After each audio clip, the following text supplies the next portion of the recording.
가운데 나오신 여러분을 진심으로 환영하고 축복합니다. 이 시간 함께 말씀 나눌 때에 우리가 하나님의 크신 계획과 섭리를 알게 되는 은혜의 시간 되기를 소망합니다. 한 가지 질문으로 오늘 말씀을 열고 싶은데요. 제가 하나의 멘트를 가지고 왔습니다. 이 멘트 뒤에 이어서 나올 말이 무엇인지 한번 각자 대답해 주시면 좋을 것 같은데요. 나는 자랑스러운 태극기 앞에 다음에 들어가야 될 말이 무엇일까요? 1번 조국의 통일과 번영을 위하여 정의와 진실로서 충성을 다할 것을 다짐합니다. 2번 조국과 민족의 무궁한 영광을 위하여 몸과 마음을 바쳐 충성을 다할 것을 굳게 다짐합니다. 3번 자유롭고 정의로운 대한민국의 무궁한 영광을 위하여 충성을 다할 것을 굳게 다짐합니다. 2번이신가요? 2번이세요? 다 2번으로 얘기를 하시는데 현재는 3번을 사용하고 있습니다. 네. 그래서 이걸 가지고 이제 그 세대별 어떤 세대를 살았는지를 이제 알 수 있다고 하기도 하는데요. 첫 번째 것은요, 1974년까지 사용했던 국기에 대한 맹세문이고요. 두 번째 것은 2007년까지 사용한 멘트입니다. 그리고 지금 이제 세 번째 게 2007년 이후로 사용하고 있는 건데요. 저도 이제 2번이 익숙합니다. 학교 시절 이제 아침 조회 때 맨날 운동장 나가서 하던 게 2번이지 않습니까? 근데 제가 이번에 훈련소 다녀오면서 3번으로 하는 것을 많이 들었어요. 그래서 저는 이제 3번도 익숙해지긴 했는데요. 뭐가 익숙하냐가 중요한 것은 아니고요. 이 멘트 국기에 대한 맹세문입니다. 국민 의례 절차 중에 하나인 국기에 대한 경례 때 낭독하는 맹세문이죠. 국민 의례는요, 각급 행정기관, 학교 및 공공단체 등에서 각종 의식 행사를 거행할 때 실시하는 절차, 공식적인 의식이나 행사에서 국민으로서 마땅히 갖추어야 할 격식이라고 설명하고 있습니다. 여기서 제가 강조하고서 함께 나누고 싶은 것은 바로 국민 의례는 국민으로서 마땅히 갖추어야 할 격식이라는 것이죠. 한 가지 더 중요한 것이 있는데 이 국민으로서 마땅히 갖춰야 할 격식 가운데에 이 국기에 대한 맹세에 공통적으로 나타나는 것이 있습니다. 무엇입니까? 이 세 가지 멘트, 시대별로 달라진 이 멘트 가운데 공통적인 것이 있습니다. 네. 자랑스러운 태극기 앞에 공통적이었죠. 변하지 않은 것이었는데요. 중요한 것 제가 이제 공통적으로 이야기하고 싶은 것은 무궁한 영광을 위한다는 것이죠. 나라의 무궁한 영광을 위해서 충성을 다할 것을 다짐한다는 것입니다.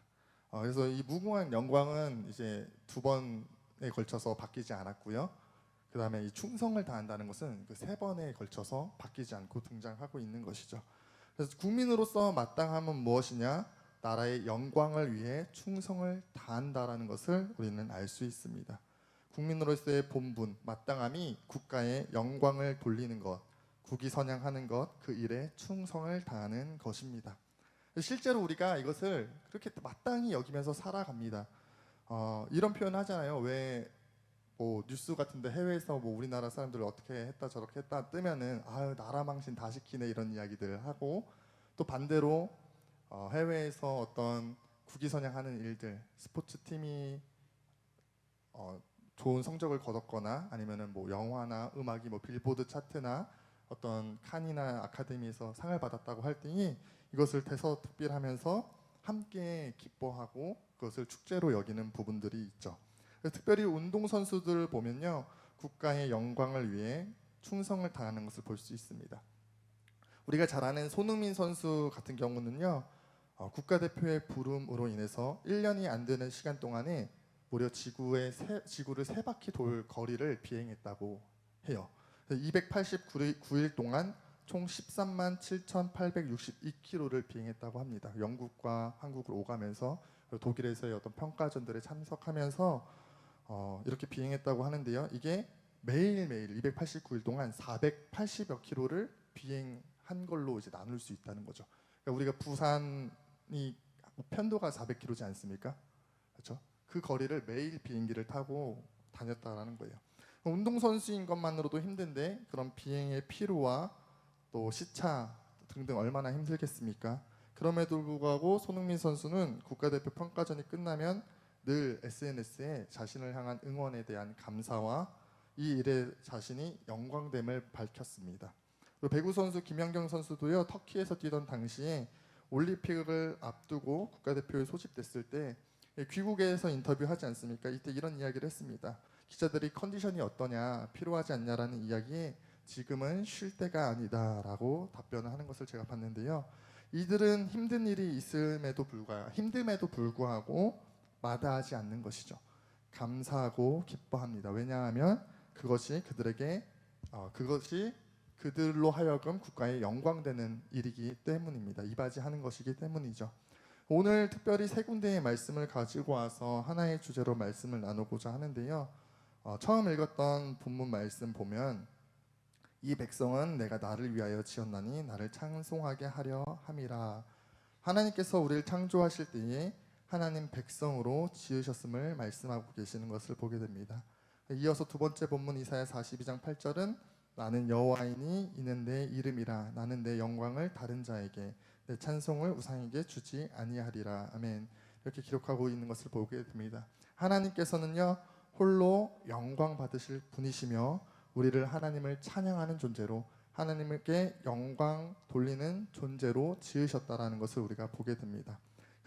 그래서 우리가 앞서 나눴던 그 이야기를 통해서 이 말씀을 위해 볼 때에 우리가 국가에 충성을 다하고 국가의 영광을 위해 이바지하듯이, 그것이 마땅하듯이 하나님 백성으로서 우리는 하나님께 영광 돌리는 것, 마땅히 해야 하는 일이라는 것을 우리는 생각해 볼 수 있습니다.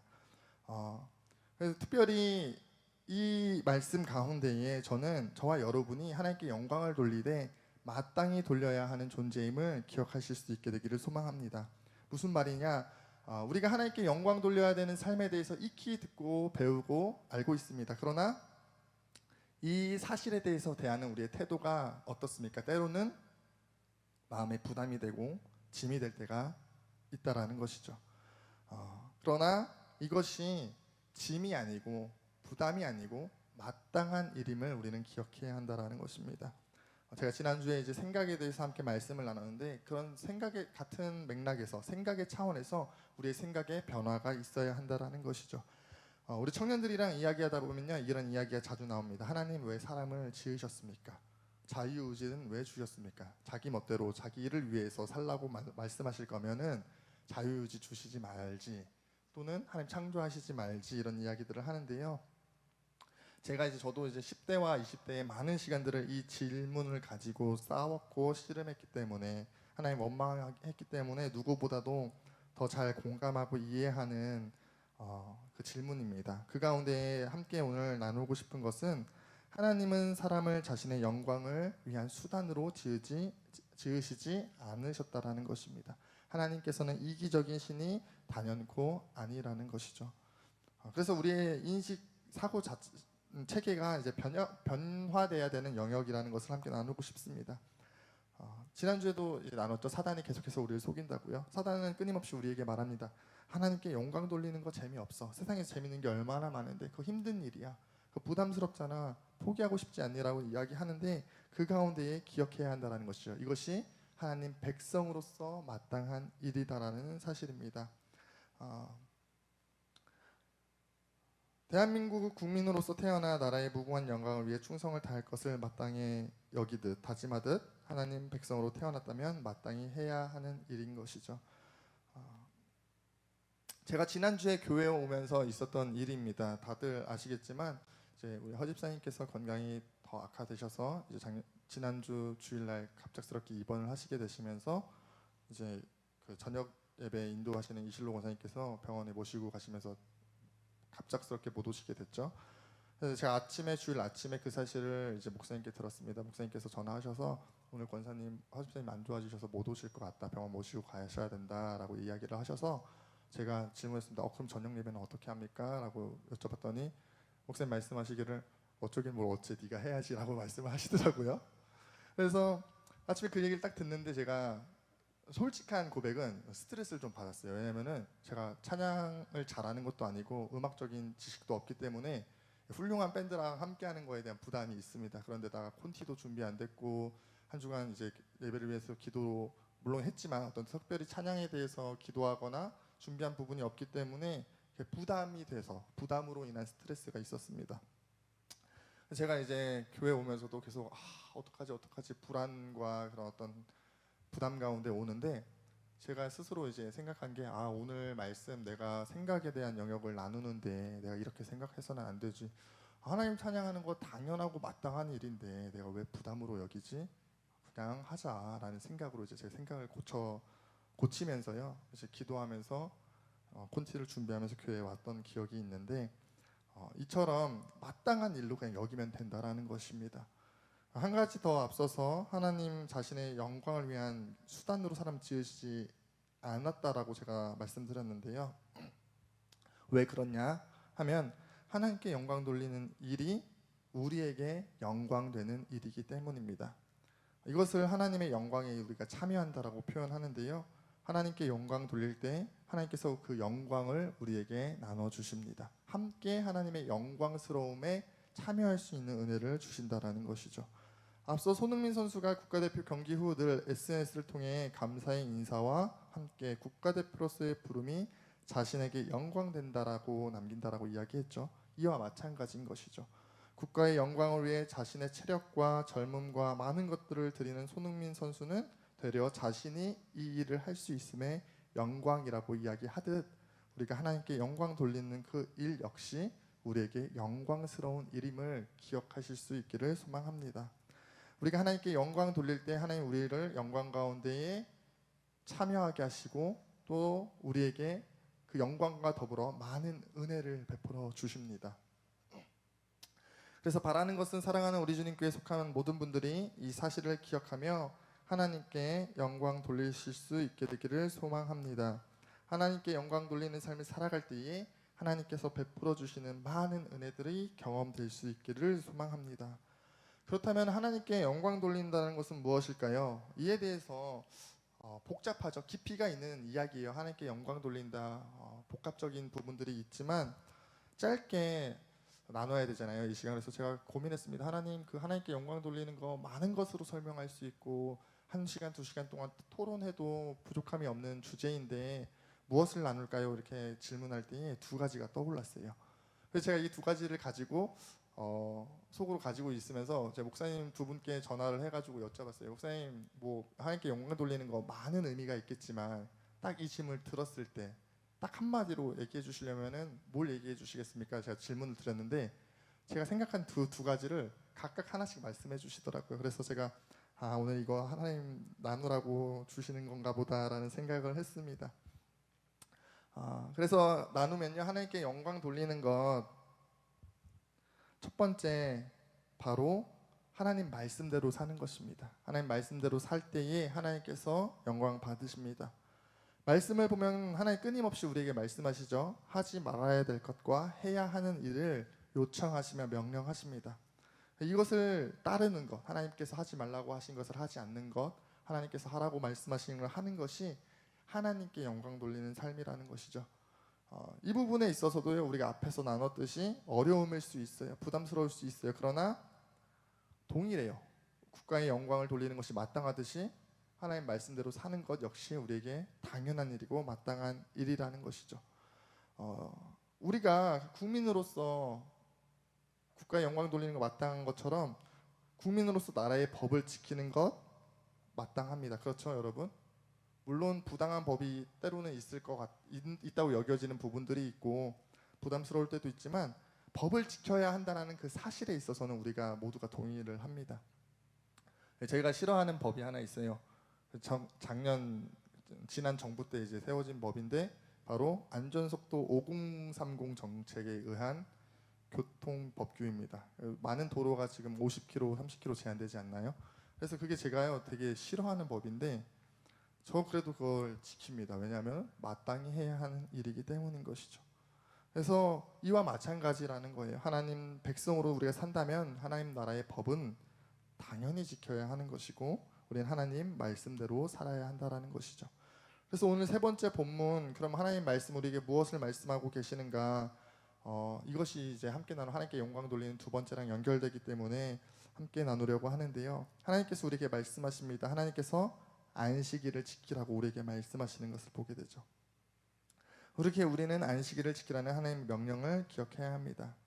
저는 저와 여러분이 말씀 앞으로 나아가 말씀에 순종하며 하나님께 영광 돌리는 삶 사실 수 있게 되기를 소망합니다. 오늘 제가 기억해야 된다라고 이야기하는 게 참 많은데요. 한 가지 더 있습니다. 근데 되게 단순해요. 계속 반복해서 이야기하고 있는 것입니다. 하나님께서 주시는 이 말씀, 이 하나님의 법, 하나님께서 우리에게 어려운 것을 주시지 않는다라는 것이죠. 오늘 본문을 통해서 하나님께서 우리에게 말씀하시는 것 안식일을 지키라고 말씀하시는데요. 안식은 무엇입니까, 여러분? 쉬는 것이죠. 하나님 안에서 쉬는 것 여러분 어렵습니까? 여러분 쉬는 게 어렵습니까?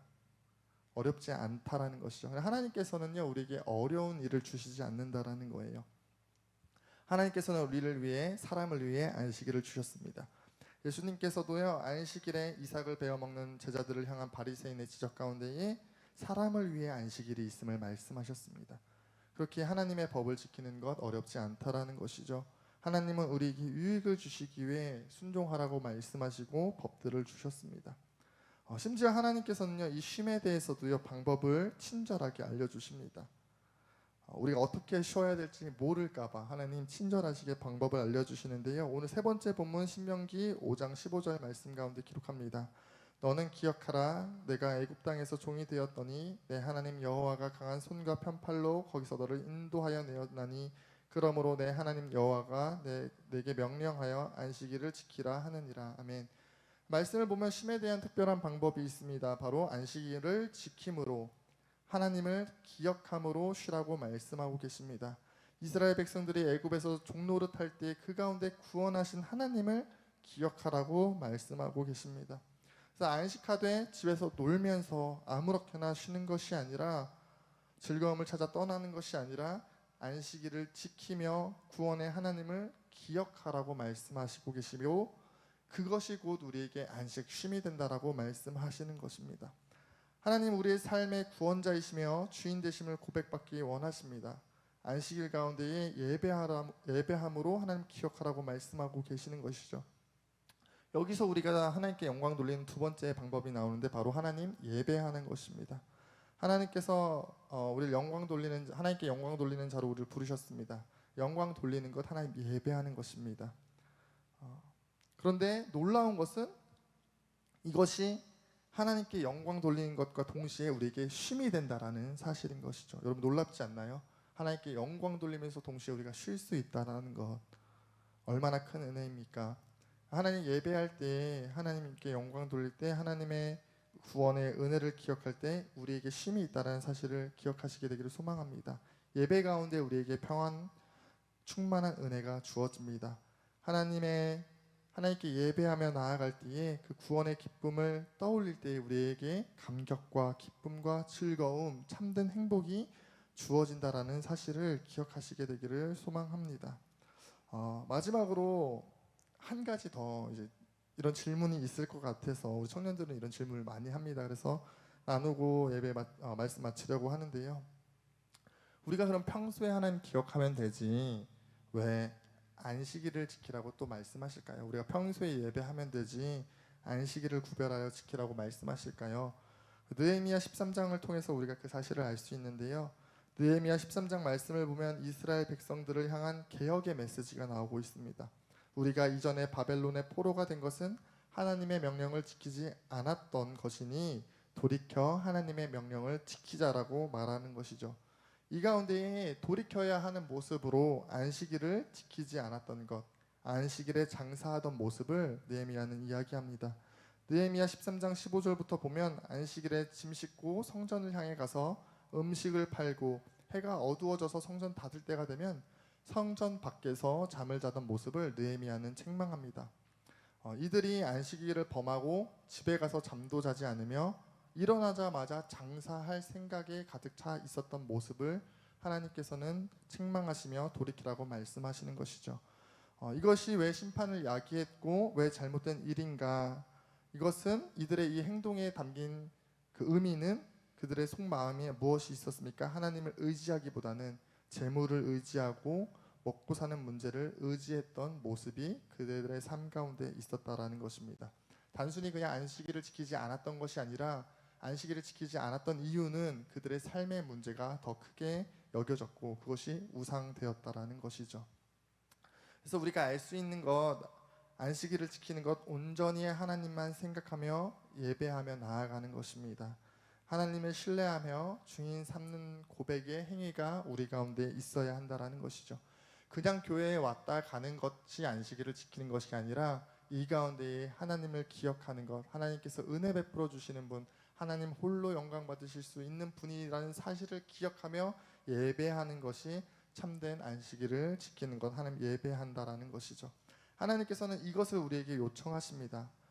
그러면서 또 감사한 것 있습니다. 하나님 우리에게요, 이렇게 하나님 예배하며 나아갈 때에 우리에게 은혜 주시는 분이라고 이야기했죠. 우리의 마음도 생각도 우리 가운데 은혜를 주시지만 우리의 삶의 영역 가운데도 은혜를 주신다라는 것입니다. 하나님은요, 너 나 예배해라고 강압적으로 강요하고 우리의 시간을 빼앗고 우리를 힘들게 하는 분이 아니시라는 것이죠. 성경을 보면 하나님의 명령에 순종함에 주시는 은혜가 있습니다. 바로 이른 비와 늦은 비를 주시겠다라고 말씀하십니다. 늦은 비와 이른 비는 이스라엘의 농사에 있어서 반드시 필요한 일입니다. 이것이 없으면 그들은 농사를 할 수 없습니다. 이 가운데 하나님 말씀하시는 것입니다. 너희가 내 말을 듣고 나를 기억하고 나아갈 때에 내가 이른 비와 늦은 비를 주겠다. 하나님 때에 따라서 공급하시겠다라고 말씀하고 계시는 것입니다. 그뿐만 아니죠. 출애굽기 16장을 보면 만나와 메추라기 사건이 나옵니다. 출애굽기 14장 이스라엘 백성들의 출애굽 이후에 안식일에 대한 언급이 나오는 것을 보게 되는데요. 하나님 말씀하시죠. 2배로 거둬라. 다음 날에는 나와서 노력하지 않아도 되는 은혜를 주겠다라고 말씀하십니다. 하나님 안식일을 지키는 것이 불안하고 걱정되십니까? 하나님 안식일을 온전히 지키며 나아갈 때 하나님께서 우리에게 부족함 없이 채워주시겠다라고 말씀하고 계시는 것입니다. 하나님 우리에게 강압적으로 하시지 않으신다라는 것이죠. 우리의 시간을 빼앗거나 우리를 종처럼 부리거나 이기적인 하나님이 아니시라는 것을 기억하시게 되기를 소망합니다. 말씀 마치겠습니다. 결론입니다. 하나님께서 우리를 하나님을 예배하는 존재로 하나님께 영광 돌리는 존재로 만드셨습니다. 이것이 어려운 일이 아님을 기억하시길 바랍니다. 우리에게 마땅한 일임을 기억하십시오. 생각의 변화를 이루시게 되기를 소망합니다. 두 번째, 하나님께 영광 돌리는 것, 하나님 말씀에 순종하는 것입니다. 이 역시 동일합니다. 이것은 우리에게 부당한 것이 아닌 어려운 것이 아님을 기억하실 수 있게 소망합니다. 세 번째, 하나님께 영광 돌리는 것, 안식을 지키며 예배하는 것입니다. 이 가운데 놀라운 사실이 있습니다. 하나님 명령을 지키고 예배하며 하나님께 영광 돌리며 나아갈 때에 하나님 우리에게 사랑과 은혜를 베풀어 주시는 분이십니다. 이 사실을 기억하며 하나님께 영광 돌리는 삶으로 나아가 풍성한 영광에 참여하는 삶 되시기를 간절히 소망합니다.